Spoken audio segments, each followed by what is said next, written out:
Hello, everyone, and welcome back. Today's lecture kind of takes up where we left off last time, kind of at the end of the War of 1812 and this kind of growing sense of nationalism, nationhood that's starting to happen in this country after that war, during that period we call the era of good feelings, right, under the James Monroe administration. And today what we're going to do is kind of talk about some other facets of that period, right? It's actually stuff that had happened even earlier, right? Even as far back as the American Revolution itself. But really here in the 19th century, the early 1800s, this process is beginning to happen, right? This nation is growing in a lot of ways. We already talked about it last time. Physically, the nation is bigger with the Louisiana Purchase agreement, right? The size of the country doubles. There's a lot of land available. A lot of Americans can afford to purchase land and become self-sufficient, at least in some ways economically. Also, we've kind of noticed the population of the country is growing. There's a lot of Americans having kids. The average American family has 5 children, right? So these are big families. There's a huge population growth. And of course, as we'll talk about a little bit later, immigration is also fueling that as well. So here during the early 19th century, this nation is kind of bursting at the seams in a lot of ways. There's a lot of reasons to kind of feel positive about things after we kind of get through the War of 1812 and kind of deal with some of those issues. But there's one other way we're going to kind of look at this today, and that's another manner of growth, really, and that's a thing called the market economy. The nation's economy is changing here. Things are starting to happen that people had kind of long felt were going to happen, but you can actually see the tangible effects of it now. There's a growth of a thing called the market economy that's happening here in the 19th century. And what I kind of want you to stop and think about is what's happening here is it's industrialization, it's buying and selling, it's people being consumers and producers, right? That's something very different than what had happened in the colonial period. In the colonial period, you had people buying and selling, but those were merchants, people that dealt in like specific groups of products or in specific items, right, and provided those items to the public in their area. Well, that's still going to happen, but now companies are going to start doing that instead of just individuals, and they're going to start doing it on a larger scale because now there's a transportation network that allows you to kind of spread product out to more areas. It's easier to get products to different areas. It's easier to get raw resources to different places. Americans in the colonial period were primarily farmers, individual small farmers, like what Thomas Jefferson liked, envisioned as being kind of the backbone of the country. Well, here during this period, this market economy as it grows in the early 19th century, we start seeing people working in factories more and more. Most Americans will remain on farms, but more and more Americans are starting to move to cities. Cities are getting bigger, more wealthy, and also poorer at the same time. So there's a lot of big trends happening during this period that we want to look at and kind of investigate a little bit. And definitely this is going to be a little bit more on the economic side of things this time, okay? So one of the first things we kind of want to look at here, of course, is this recap of what we looked at last time, and that's this era of good feelings, right? Just kind of remind ourselves. This is a period where this country is finally at peace. Europe is at peace, so our economy can expand. It's going to help foster the growth of this market economy. Americans can produce a lot of goods, a lot of raw resources that European factories, that European industrialization needs, that European populations need. So this country is growing in a lot of ways, and it has the opportunity to grow right here during this period as well. So again, population is growing, country is moving westward, occupying these new lands that have been kind of opened up to the United States. As they push Native Americans out of the way, they begin incorporating all of these new Western territories more and more into this market economy. Now, as we mentioned last time, there are going to be some issues with this. This thing called the Missouri Compromise reminds us that there is a difference in some parts of this economy, right? Industrialization is taking place mainly in one part of the country, as we'll kind of explain in a little bit. The other part of the country, right? The North is becoming more industrial. The South, however, is still relying primarily on enslaved labor, right? That is still the kind of their economic model for production, if you will, right? To kind of use economic terms here. And that is continuing during this period. So we'll kind of explain how that's happening, how you can kind of have this starting of a separation in the economies of the country as well, and how it all kind of plays together and kind of puts us on a path that we already know we're going towards here, right? So kind of keep in mind, you can see a lot of divisions, you can see a lot of growth, you can see a lot of good things happening. You can also see some of these big issues that need to be addressed as we go forward. All right. So first of all, let's kind of turn our attention here to this thing called the market economy. And kind of remember that by this point, by the early 1820s, about 1 out of 3 Americans now lives outside of the original 13 states. So this nation is growing pretty rapidly. New territories are being brought in at a pretty quick clip here. As soon as any new territory has at least as many people as Rhode Island, the smallest of the original 13 states, it now becomes a state. And these areas are much bigger, so it takes a lot longer for them to fill up, but they're still doing it. They're still moving west. That just shows how big the population is and just how many people are immigrating to this country. And of course, there's this other big change. As more and more people move west, those people want access to goods that are produced in the East. There's a need for a transportation network. And of course, people in the East need some of the goods that are being produced out west, primarily food from Western farms. Both in the North and South, Western farmers are going to provide a lot of foodstuffs for people back in the more established Eastern states. So this again is kind of creating a web, right? Creating kind of an economic connections between different parts of this country. They're all the different sections of the country are going to need each other, need materials, raw resources, need products from each other. And that's kind of what's happening here. Americans aren't just subsisting on their individual farms. Kind of think about it, use George Washington for an example, right? He purchased a lot of things. His library at Mount Vernon is full of books he bought from Britain. A lot of his goods in his home were purchased from different parts of the British Empire. But for the most part, honestly, most of his plantation was produced by his plantation. Most of his slaves ate food that was produced either by themselves on the estates of George Washington or bought from local farmers. Most of the furniture used in the area was built by the people there, either the enslaved labor or local labor that was used to build the buildings on Mount Vernon, right? To build some of the general utility items, right? Like basic kitchen tables and chairs, that sort of stuff, right? Not the finery, right? Not the nice dining table that Washington sat at. That would be imported from someplace else.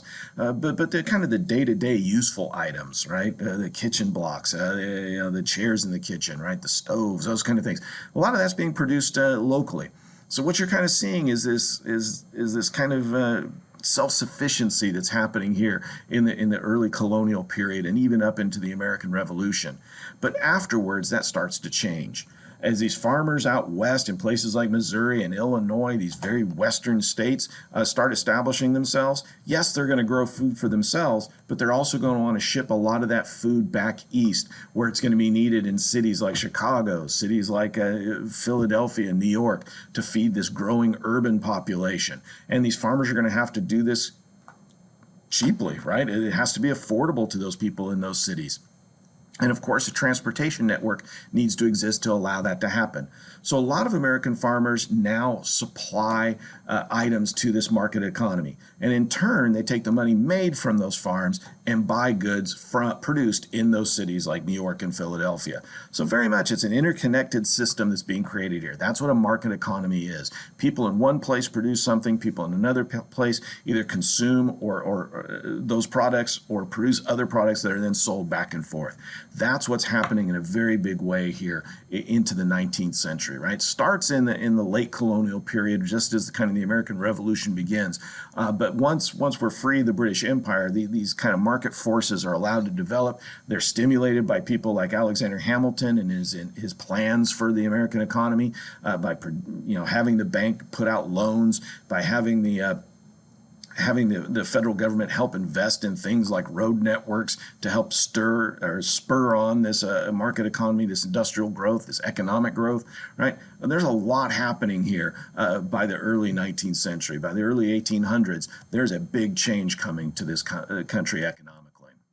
And that's kind of what we're going to do here is we're going to kind of go through these changes and kind of understand what's happening here or kind of their stages, right? Because what we're really looking at here, at least in the first part of this, is what we call the first industrial revolution.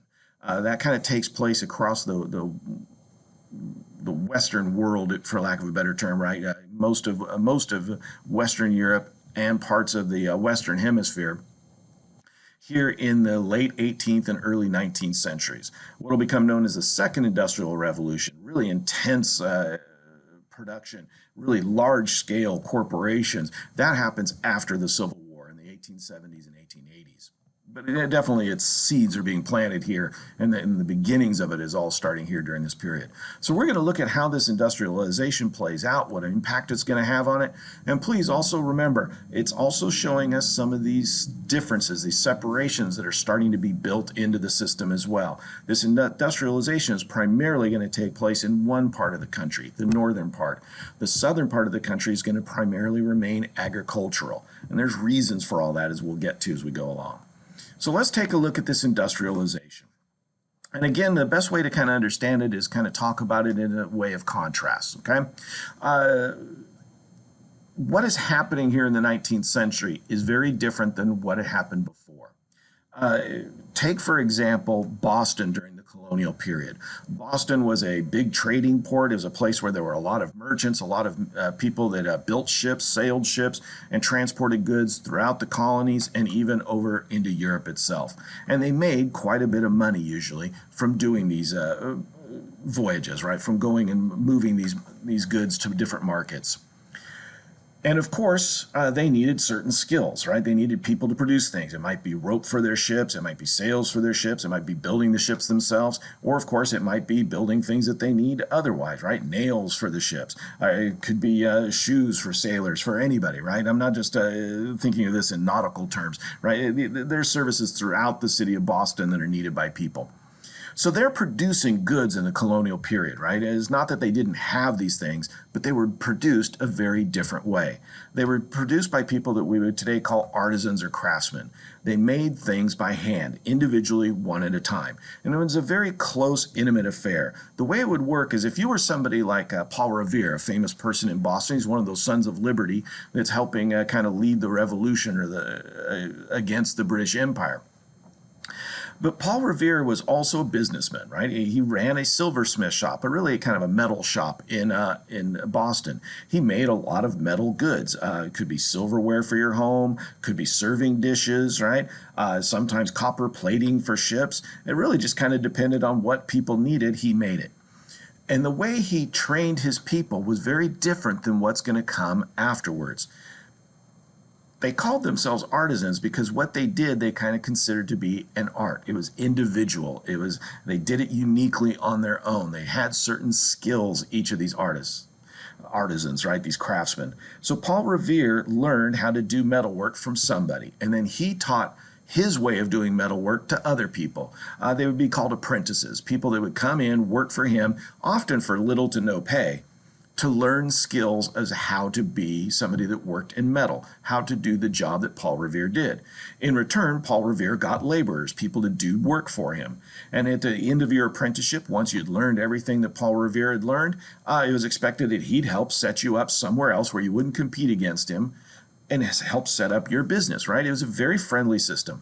Paul Revere didn't fire people when they didn't show up for work. He found out why they didn't show up and then tried to figure it out, and they kind of worked together because after all, he had invested a lot of time and effort in training these people. He wasn't just going to fire them for very little cause, right? But fast forward into the world that we know today, and things are changing.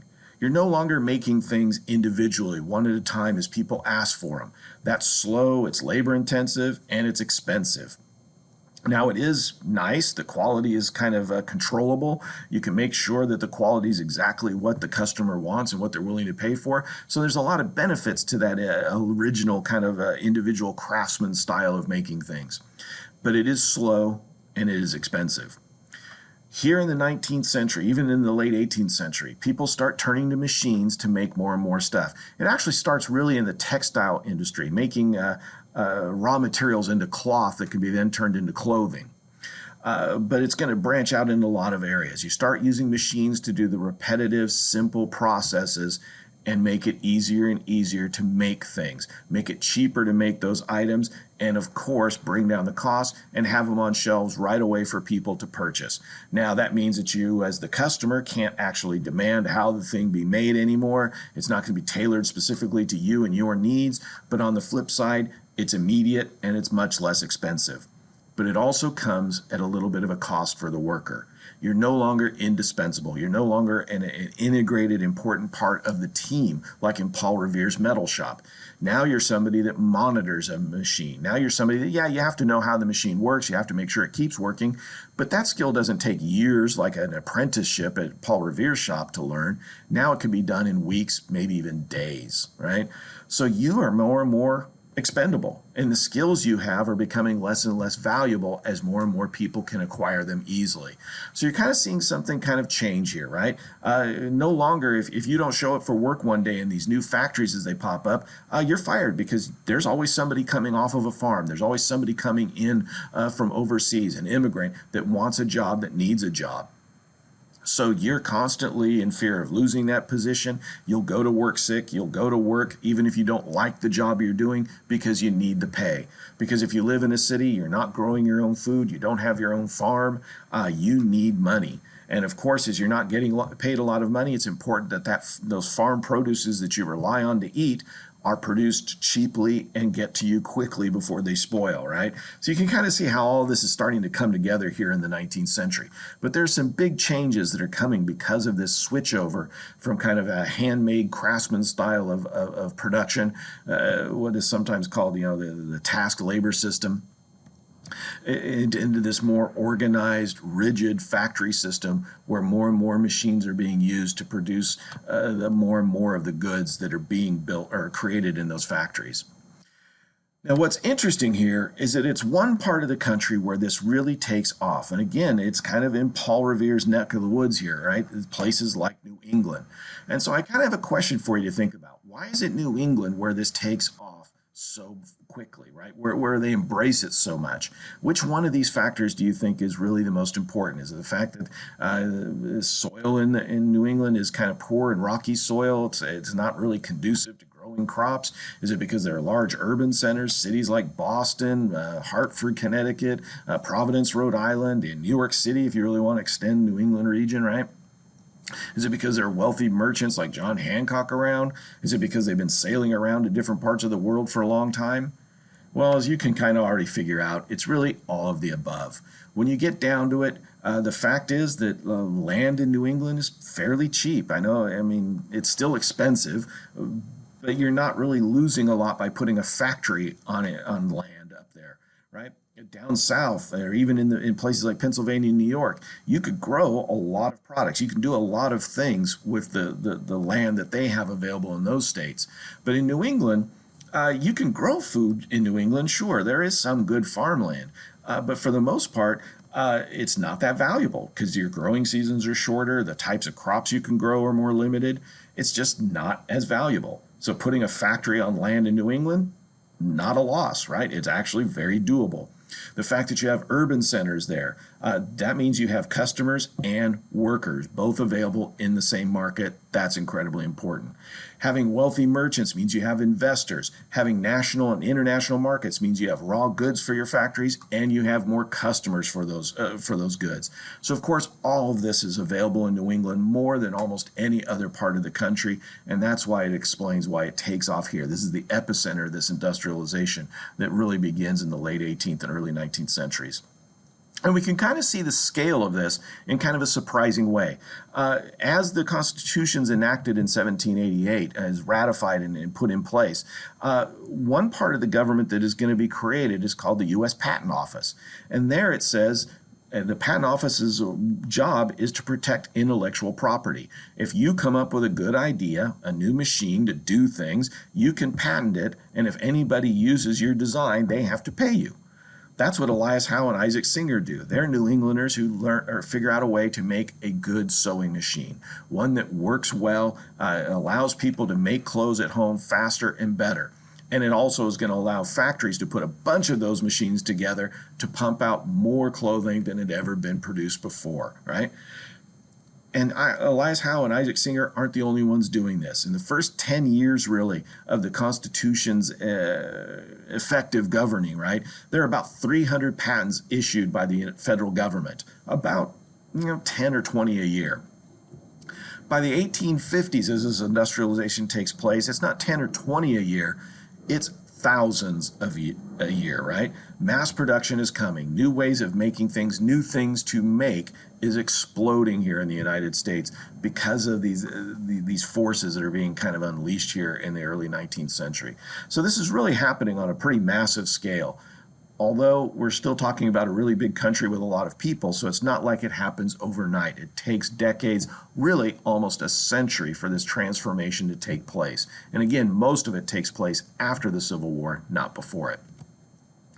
But even before the Civil War, you can really kind of see the growth of this factory system.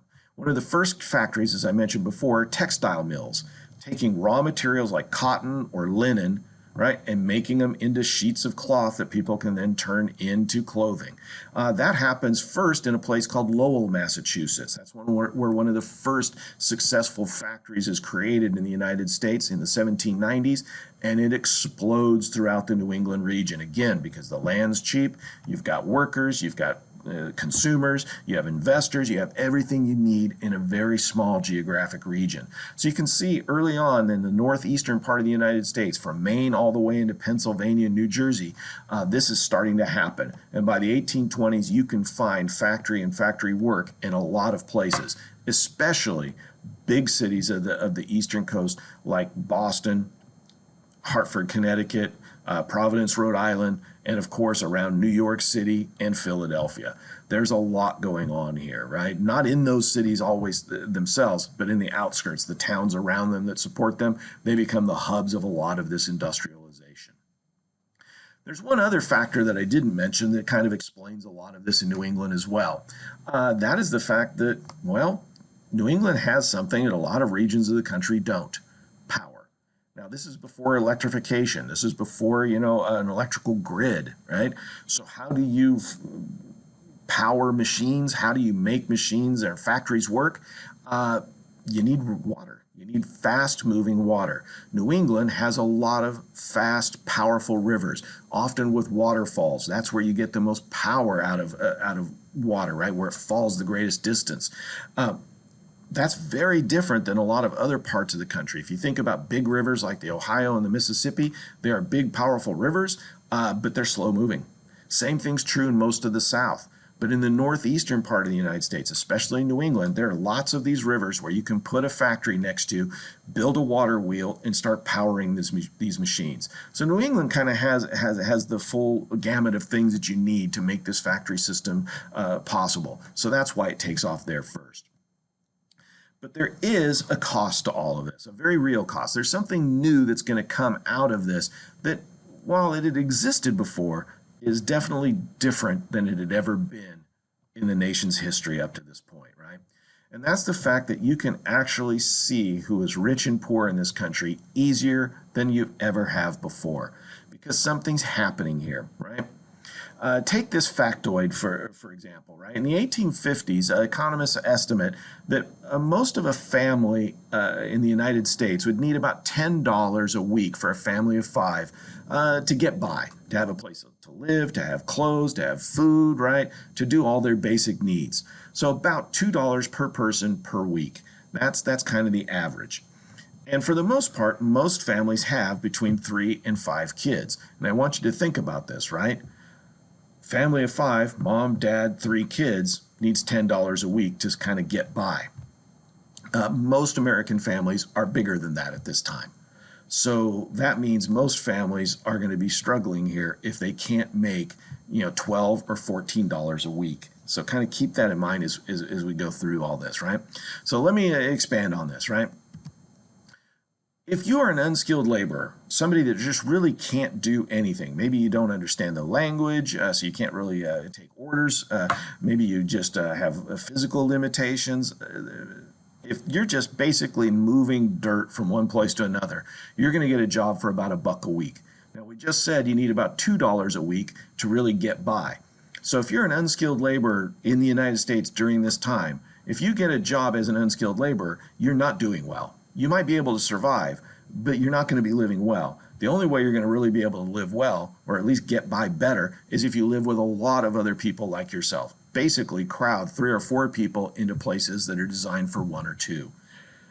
That's not optimal, as we know from our experiences today, right? Having a lot of people in one place means that people transmit diseases faster, they're living in much worse conditions, tempers flare, there's a lot more violence, all of those things. So if you're poor here in the United States during this industrialization that's taking place, your life is not going to be as good as it used to be. Because think about it, during the colonial period, there were poor people, yes, but they often had access to land or had family members that they could look to for help. That's becoming less and less possible here as these factories grow, as cities grow. The farms are farther and farther away. The rural-urban divide is starting to grow here and become a real thing. If you're an unskilled laborer, you're kind of stuck in these urban centers and you really can't get a way out of this. And honestly, it's not that much better for these workers in some of these early factories. Let's take a shoe factory, for example. It is one of the early main industries that we have in the United States, right? Is making shoes. It's a very simple product, a few machines, a little bit of labor, and you can produce a lot of goods that are very valuable in a quick period of time. Early on, actually working in these factories is a pretty good job, as you can kind of see from this factoid. A worker in one of these factories would have been paid about $6 a week. So think about it. He's making $6 a week. It takes $2 a week to support one person. You're doing pretty well. Even if you're married, you still have extra money each week. And heck, if you work in one of these textile factories, maybe you make even more. So for a lot of Americans, this feels, if you're quick into this, if you're one of the early factory workers, this system actually looks pretty good. You don't have to go to work on a farm every day. You don't have to deal with animals, be out in the weather. You can go work in these huge buildings and start working in these factories on these machines.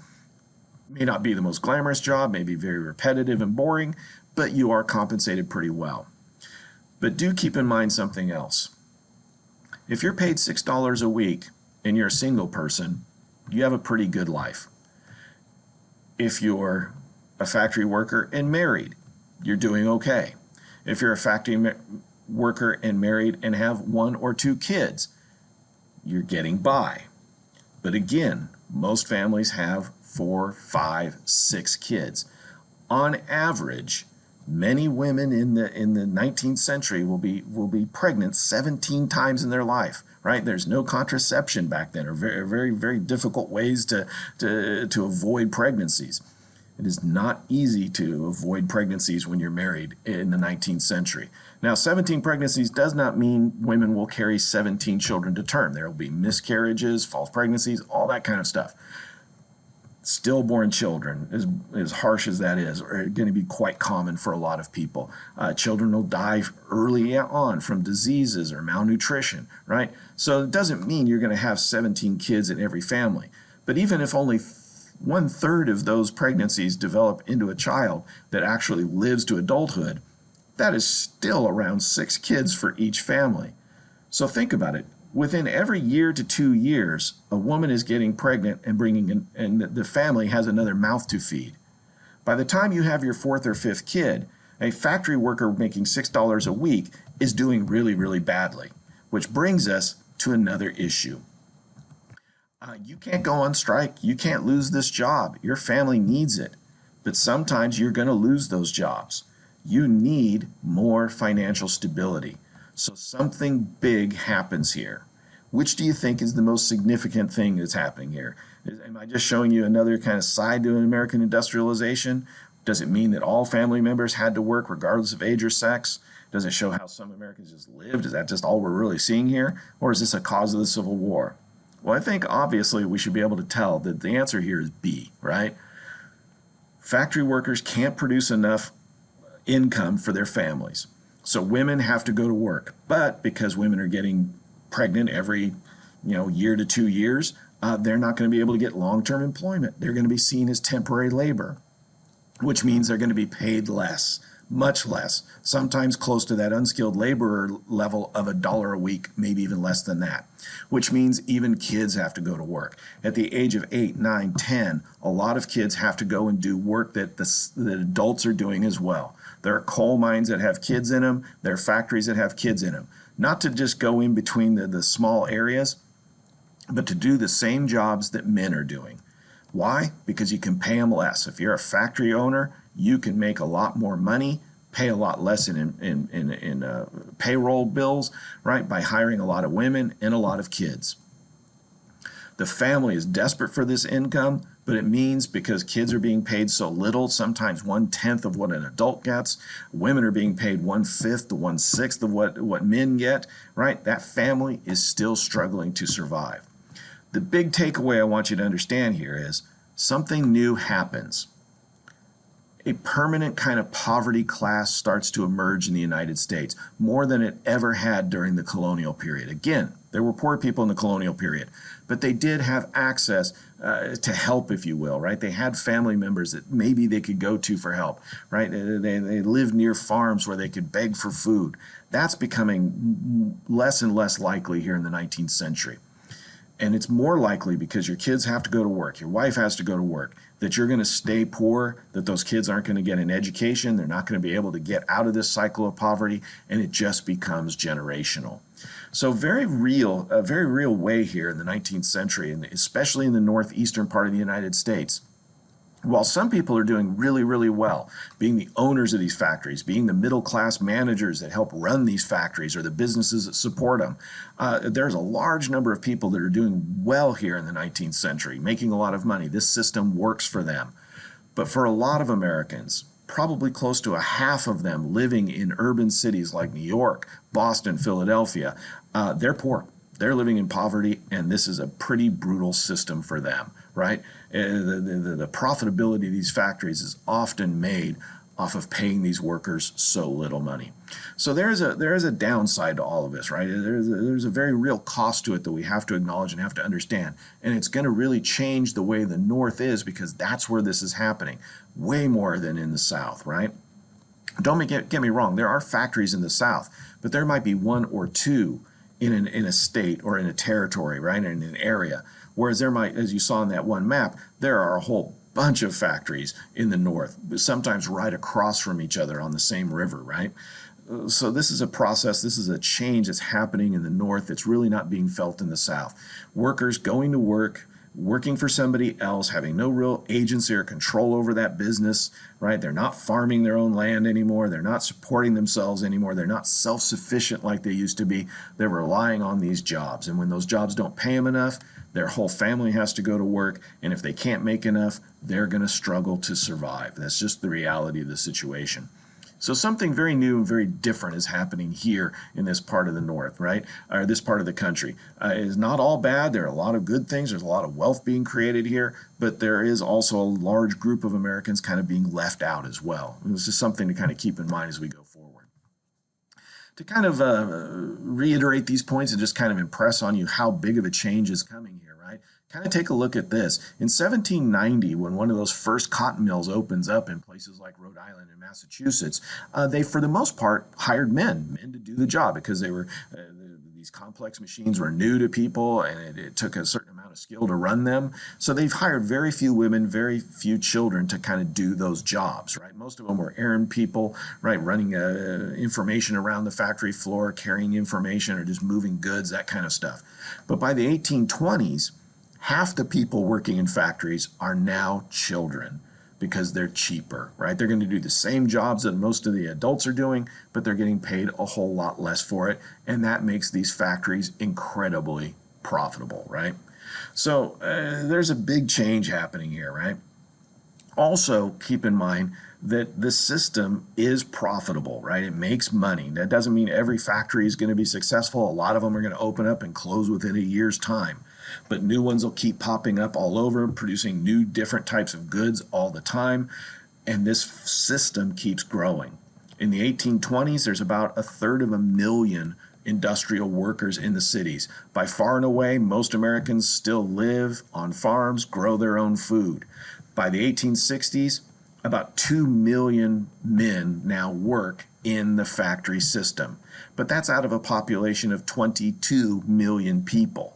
So it's still a small part of the population. This process is taking a long time to happen, doesn't happen overnight, but it is starting to happen. And it's concentrated in these northeastern industrial cities like New York, Philadelphia, Boston, Chicago, Cincinnati, Ohio, right in those regions. That's where this is all really taking place, right? So kind of keep that in mind as we kind of move through some of our other lectures here. And as you can kind of see in this picture, right, this is kind of the early stages of industrialization, like in the 1790s, kind of watching these machines, operating them, making sure that they're producing correctly. But by the middle of the 19th century, by the 1850s, 1860s, these factories will be a much bigger scale. There'll be a lot more people working in them. The work will be a lot harsher. And of course, you'll be more expendable than ever as more and more people move to the cities to get these jobs, to work in these factories. Sometimes it's just not an option to buy farmland out there, right? Your family can't afford to buy more land to support you and your family as you grow up. So if you don't have money, you don't have access, you can't move west and buy some of this cheap farmland out west, you're going to the factories, you're going to these industrial cities to try and find work, right? That working for wages becomes a real part of American life in the Northeast, especially, right? Something very different than what's happening in the South. Now let's turn our attention towards something else, right? Once the factory system's put in place and they start producing goods, the next big thing is transporting those goods, getting the raw materials to the factories, getting the products from the factories to the consumers, right? You've got to integrate all of this together. And we actually kind of see that happening as well here in this map. Here's a map. On the left side, you see a map of the United States in 1800 that's banded, these different colored bands, kind of tell you how long it takes to get from New York City to various parts of the country. And if you kind of take a look at this, right, if you're here in New York City, within a couple of days, you can be, well, generally where you can drive in about 2 hours today in a car, right? So it is pretty slow going here, right? There aren't a lot of roads. There aren't a lot of transportation alternatives, right, other than riding a horse on maybe a dirt road someplace. So there's not a lot of speed to this process. For example, when Thomas Jefferson takes the oath of office in 1800, it might take about 5 or 6 weeks for you to know he is now president out in the central Kentucky or in this new territory of Ohio, right? Something's happened and you just heard about it several weeks ago, right? Weeks later. But look at what happens by the 1830s, right? Now you live in New York, within a day, you can be almost all the way across to Connecticut or all the way through New Jersey, right? You can get way farther. There are now roads. There are all kinds of different ways to start transporting yourself or goods across the country. Heck, when the President of the United States, Andrew Jackson, wins re-election in 1832, virtually the entire country knows he's won re-election within a week or two. It's no longer a matter of months to get information. It's now days and weeks. So there's a lot happening here in the 18th century, right? Or in the early 19th century, in the early 1800s. There's a lot going on here that explains how all of this kind of works together. Now, of course, the most common way to kind of bind these markets together, of course, is roads. And we already talked about that in one of our previous lectures. Things like the Lancaster Road in Pennsylvania, where Federalists said, hey, we need to be able to make sure Western farmers have access to markets, have access to goods, help stimulate the economy here in the kind of the middle of the country in Pennsylvania, New Jersey, Maryland region. They did this over the objections of Democratic Republicans who said it's unconstitutional, that there's no way the federal government should have the power to build roads in states. That's the states' decisions. If they want them, they have to pay for them. But Federalists said, look, this road, although it is in Pennsylvania, it benefits everybody. Now people can sell more things to Pennsylvania because there are more people have access to markets. Now people that want to buy things from Philadelphia will be able to get those things quicker and cheaper than ever before. And honestly, those arguments kind of work. You'll notice that by the 1800s, 20 years later, the federal government's still building roads, even though now it's dominated by Democratic Republicans. This guy, James Madison, kind of Jefferson's right-hand man that really builds the Democratic Republican Party for Jefferson, right? He adopts this. He says, you know what, this is a good idea.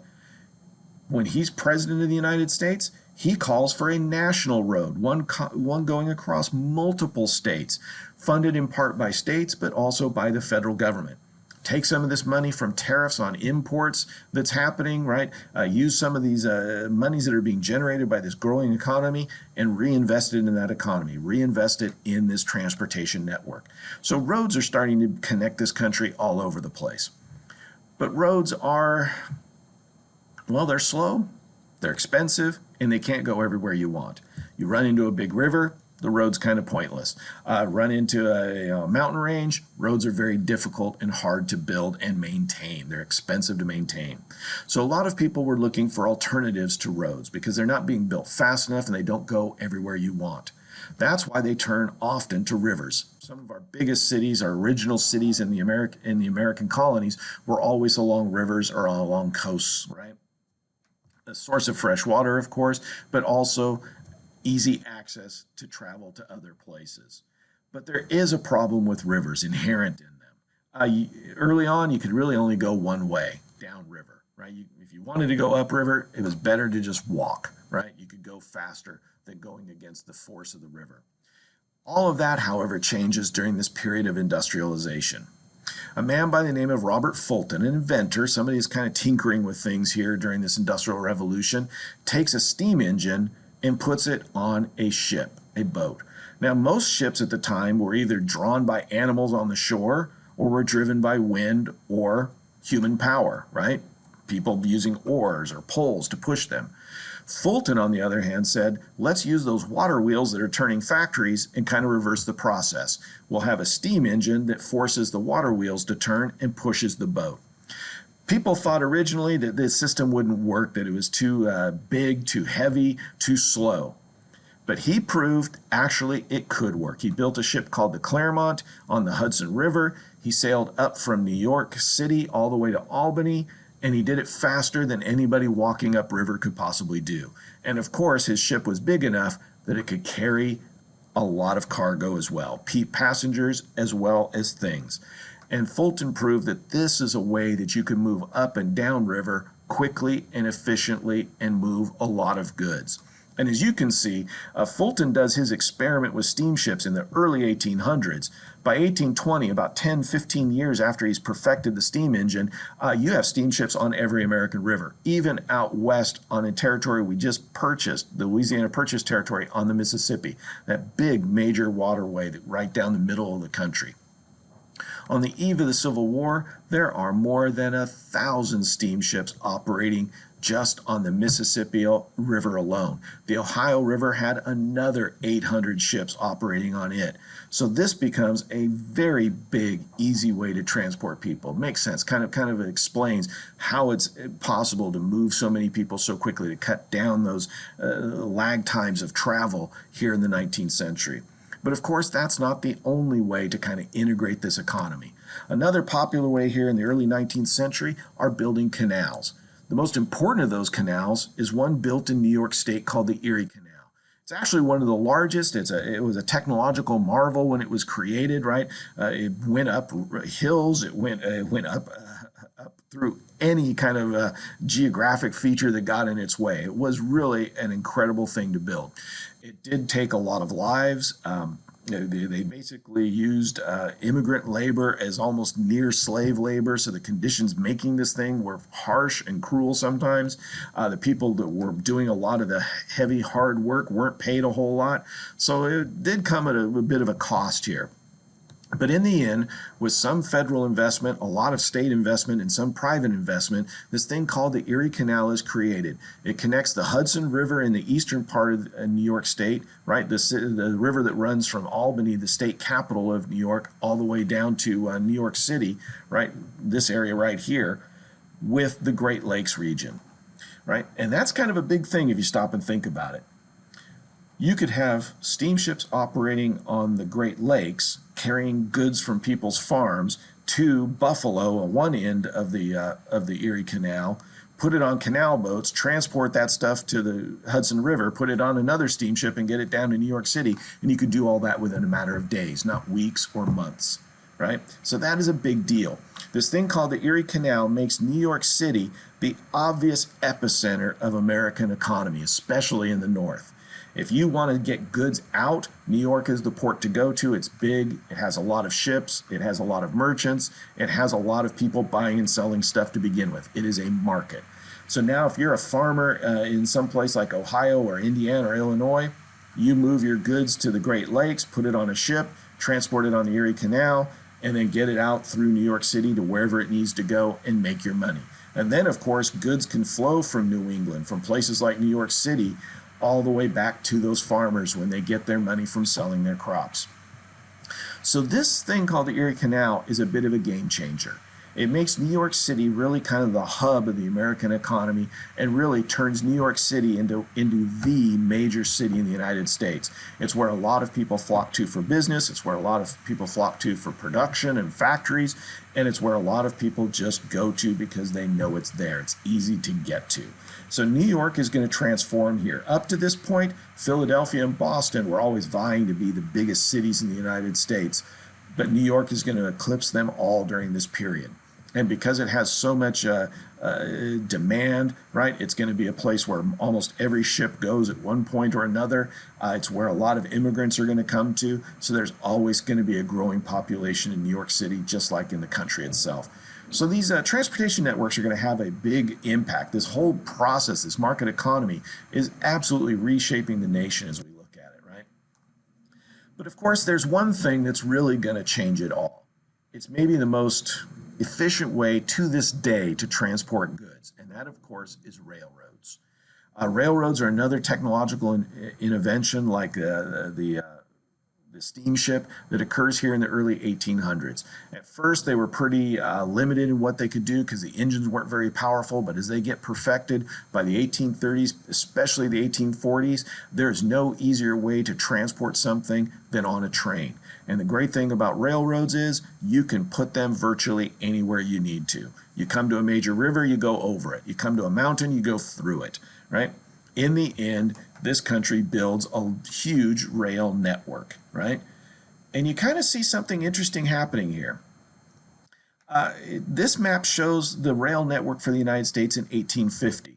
And it is kind of what you would expect. For the most part, the rail network is here in the northeastern part of the United States, connecting all these factories and producers together, right? And then, of course, you see some connections out west to places like, the Great Lakes region, western Pennsylvania, and even down onto the eastern seaboard of the Old South, right? Places like Virginia, North Carolina. And there is some of this taking place in the South as well. You can see places like Tennessee being connected to port cities like Charleston and Savannah through the use of railroads. So this is happening really across the country. But as you can see on this map, about 2/3 of all the rail network is in one part of the country, the north, where these factories are taking place. In the south, you just don't need them as much. The land's valuable. You don't want to put a railroad or a factory on land that you could use to grow money, right? To grow crops that make you a lot of money. And of course, in the south, you have a lot of big, slow-moving rivers. So the best way to move things sometimes is just put things on a steamship and move it to a port city like New Orleans, Savannah, or Charleston. But look at what happens here. Again, this map is 1850. Look at what happens by 1860. You see a dramatic difference in just 10 years. This is a huge rail network now, but it primarily goes in one direction, from east to west. Yes, there is some north to south, definitely along the Mississippi River Valley and along the old eastern seaboard, the original 13 states.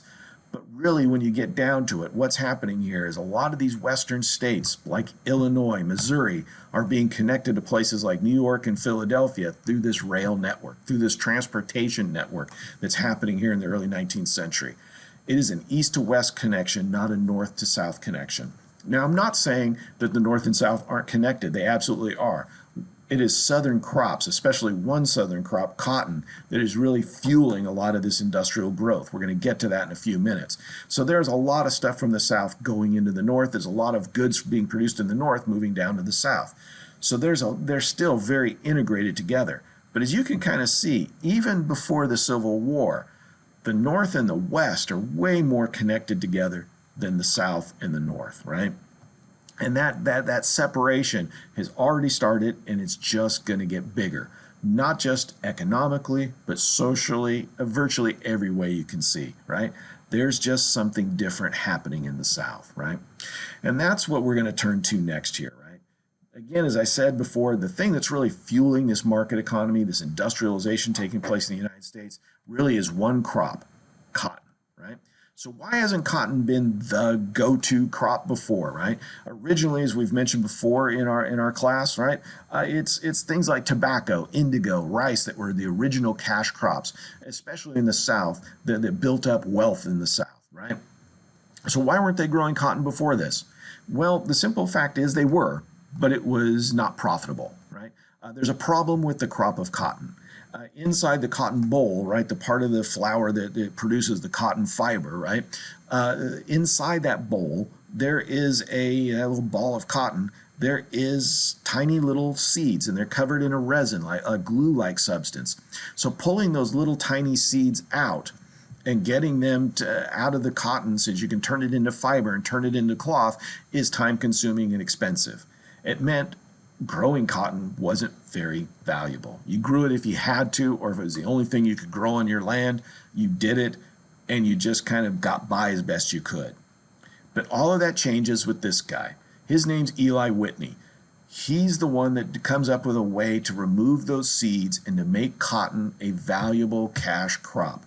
He's a northerner, but he has a lot of friends in the South. And they're telling him that they're finding it hard to make money on their plantations now. People like Jefferson, people like Washington actually die owing a lot more money than they're maybe even worth at times, right? They have to sell off a lot of their assets, sometimes sell off some of their land, even some of their slaves to pay their bills, right? Growing tobacco just isn't profitable anymore. Growing indigo isn't profitable. Rice can only be grown in a few limited areas of the country. So Southerners are really struggling here in the 1780s and early 1790s to find a way to make money, to actually support these huge plantations that they've developed in some places, like Washington and Jefferson. And along comes Eli Whitney to really kind of solve that problem for them. When he develops his very simple mechanism, very simple engine is what he called it, right? And that's where the name gin comes from. It's a shortening of the word engine. Whitney patents it with the United States Patent Office. So now he's going to make money off of this. And so many people are going to do this, it's going to make him rich. It's going to show you what's possible here in the United States. Come up with a good idea, market it, make money, and now you're rich, right? It is part of the American dream, if you will. But his invention is even more profound and game-changing than that. Up to Eli Whitney's invention, places like Virginia were having very real debates on what to do with their slave labor, right? With all these enslaved peoples that they had on their plantations. Washington had been grappling with it since the Revolution, right? Since the War for Independence, Washington has been thinking maybe owning people is bad, especially when you say you're fighting for liberty. On his death, in his will, Washington asked that his slaves be freed. Now, he had only control of a very small number of enslaved people on his plantations. Most of them belonged to his wife. But when she died, she also granted freedom to quite a few of their enslaved peoples. So that shows you that they're really kind of qualms here. They understand, based on the rhetoric of the Revolution, that slavery doesn't really fit well with that rhetoric, right? But Eli Whitney changes this. When he creates the cotton gin, he now gives you something to grow on your land that is quite valuable. Southerners now have a cash crop to grow that can make them money, a lot of money. He solves this problem of what to do with your slaves, right? With your enslaved population. The solution that Eli Whitney has provided, grow cotton, make money, buy more land, buy more slaves, and just keep repeating the process because you can make a lot of money off of cotton. just kind of look at what happens here, right?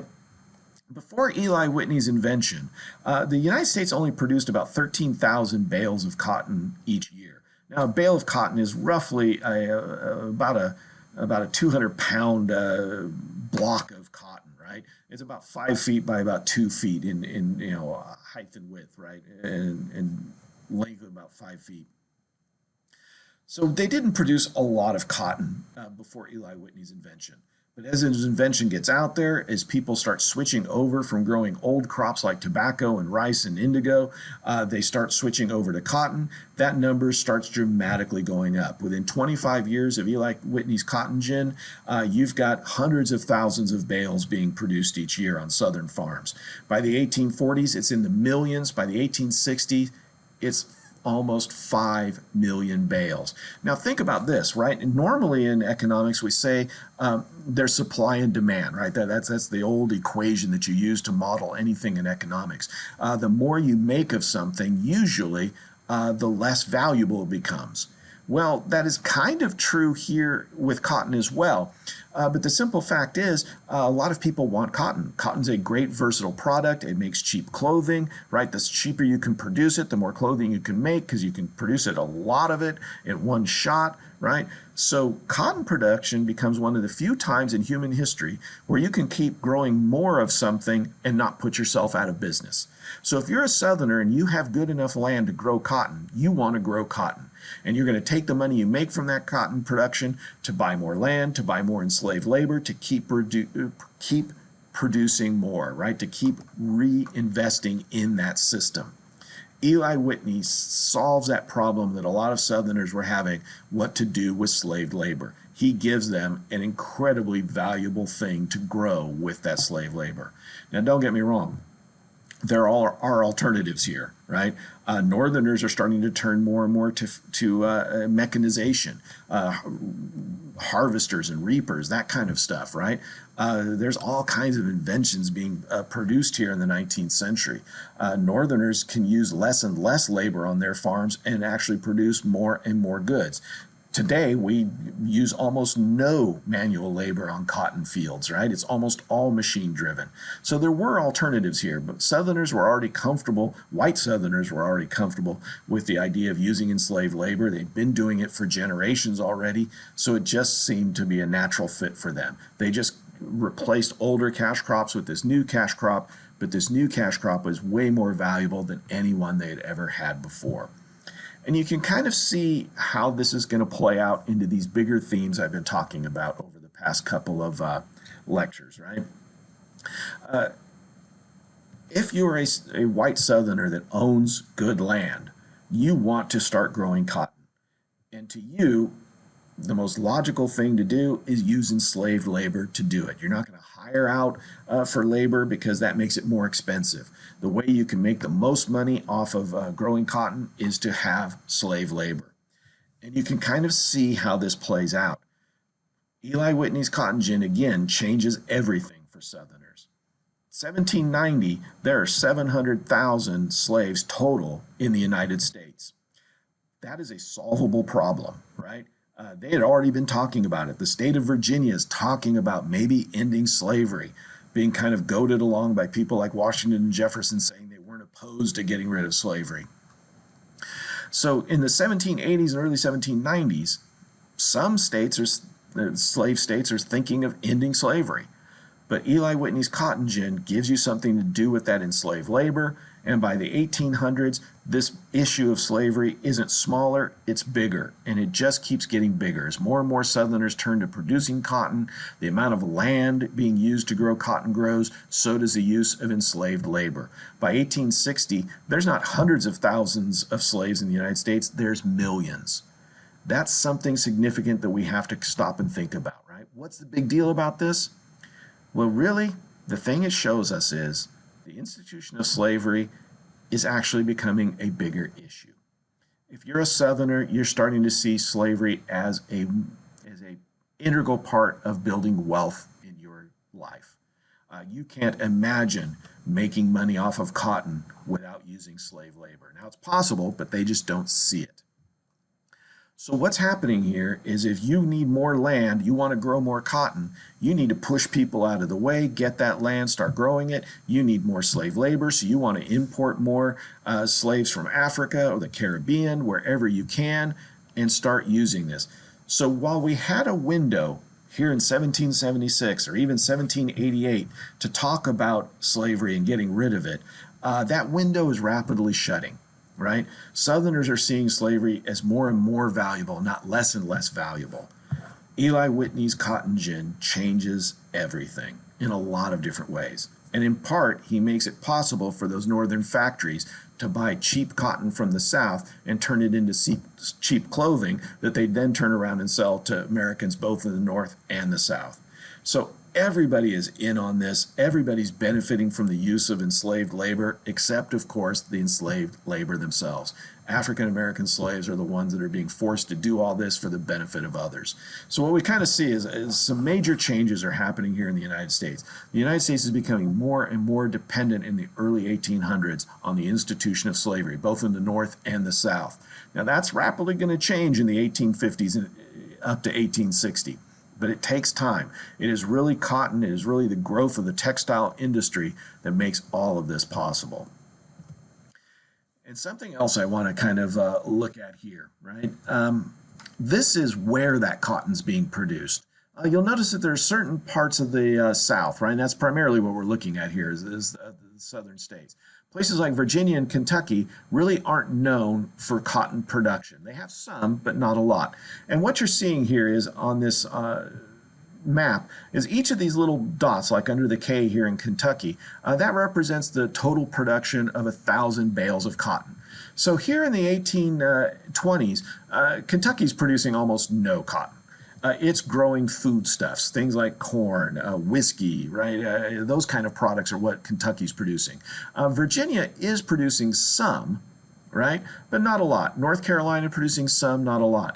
Really, here in the 1820s, it is South Carolina and Georgia that is producing the bulk of the nation's cotton. But they do know that there are other places that have good land, especially out west. Western Tennessee is noted as a place where you can good cotton growing land. But really, it's western Georgia, Alabama, Mississippi, and Louisiana.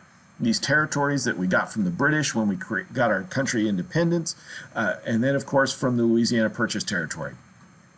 That is where they're going to find the best cotton production areas. So as the country moves west, slavery is going to move west with it as white Southerners move west, buy land, and start growing cotton, right? This issue of slavery, this issue of what kind of country we're going to be is going to become a bigger and bigger deal. That's why the Missouri Compromise is such a big deal. There are a lot of Southerners by 1820 saying, hey, look, we can't see getting rid of slavery now. It's too valuable. While some Northerners would say we'd rather not see it get any bigger. It's going to be harder and harder to bridge that compromise to make both sides happy at that. There's also something else happening here. Take a look at this next map. Now look at this one carefully. Look at the next map. This is 30 years later. This is cotton production in the 1850s.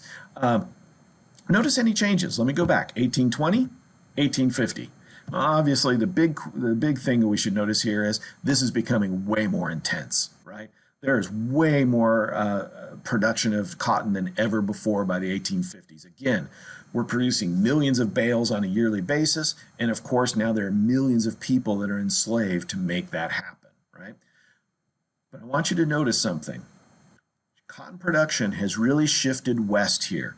Places like Georgia, Alabama, Mississippi, Louisiana are the cotton belt, right? And it's even spilling out into other areas. Places like Texas that are part of another country, Mexico, are seeing white Southerners from the United States moving into it to grow cotton because they have the land and it's good for cotton growing and they see it as a way to make a lot of money. So this thing really intensifies here by the 1850s.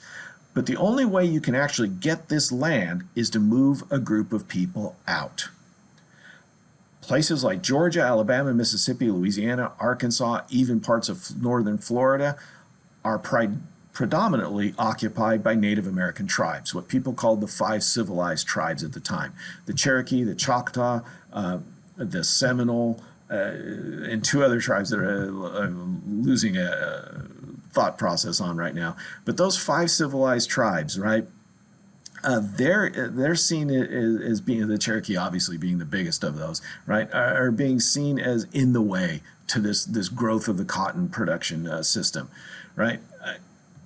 They occupy these lands. It's during the 1820s that the natives are pushed out of the way, their land is taken from them and turned over to this cotton production. So as you move natives out of the way, you take this land, you sell it cheaply, by the federal government steps in, buys the land from the natives or forces the natives off, resells the land to white Southerners who buy it at incredibly low prices, go out and purchase enslaved people, sometimes from places like Kentucky and Virginia, and then use that enslaved labor to grow cotton, make money, buy more of this cheap land, and just keep doing the process over and over again. We'll talk more about that in the next two lectures. The lecture on Andrew Jackson, he's the guy that makes this possible, pushing the natives out of the way. And then we'll see how this process actually plays out in a real way with one famous family from the South called the Davis family, right? We'll see how this actually works as a real system, okay? But do keep in mind that this thing is happening. It is a massive scale. It's not happening overnight. This is taking decades to take place, but it's coming at a real cost for people. In the South, Native Americans and African Americans are going to bear the brunt of all of this. In the North, it's going to be poor people working in these factories that are going to bear the brunt of this. They're going to be the ones producing a lot of the wealth for other Americans. So this changeover to this new economy does come with a lot of costs, right? And the one thing I do kind of want to keep in mind, this thing, right, this cotton production absolutely is the fuel for all of this. Southerners are exporting cotton to the northern states where those factories are turning it into goods. They're also selling it to Europe where they're turning it into goods. There's a lot of wealth being created here during this time. Some of the wealthiest Americans in the early, or really up until the Civil War, are Southern plantation owners. If you can own several thousand acres, have several hundred slaves growing you cotton, you are one of the wealthiest people in the nation. Even wealthier than factory owners in the North, right? It's just there are a lot of factory owners in the North as it moves out, right? And of course, another thing that's important here is this internal slave market, right? Buying and selling slaves from places like Virginia, Maryland, Delaware, and selling slaves down into this cotton belt, as it's called, places like Georgia and Alabama. You hear stories of being sold down the river, right? That's an old saying that not many people say anymore, but you may hear it every once in a while. Well, that is what people told slaves. If you don't behave, we'll sell you down the river. What that meant is we'll take you out of here, Virginia, where you have not a great life, but it's not awful, and we'll sell you to some cotton plantation down in Alabama where life is truly awful, right? So there's a lot going on here, and this is a very complicated system and a lot of moving parts, but it is working for some people, especially these white Southerners, this planter class that's emerging here in the 19th century that really dominates this cotton production, has the best land, has the most slaves, and has the most wealth. They are some of the wealthiest people in the country, and they're doing really, really well during this time. All right, so in conclusion, just kind of keep in mind, the end of the War of 1812 really opens up a big window of opportunity for this country, and it takes it. Economic stability is now possible. Wealth is being generated in a myriad of different ways here in the early 19th century. And of course, the big thing, cotton production, is what fuels a lot of it. But to expand on cotton, you have to expand territorially, right? You have to push natives out of the way to use their lands. And then, of course, white Southerners are going to use slave labor to help grow that cotton to make it as profitable as possible.